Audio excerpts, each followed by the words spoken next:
Good morning, everyone. I'm Myra. I'm one of the assistants here at Dentistry Its Finest.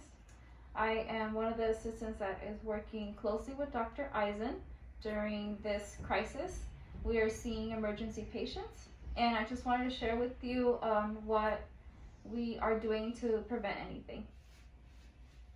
And basically what we're wearing is a gown.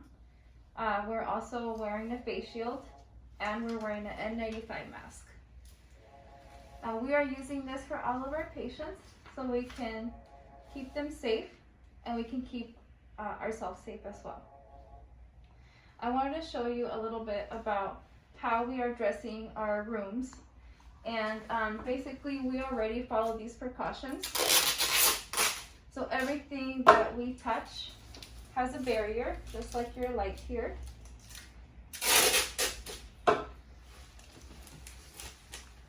Our monitor also has barriers.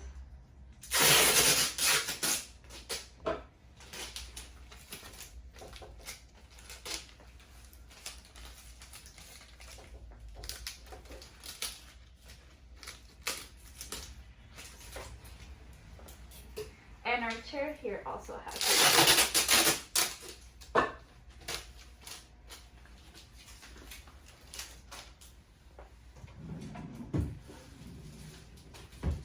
And our headset also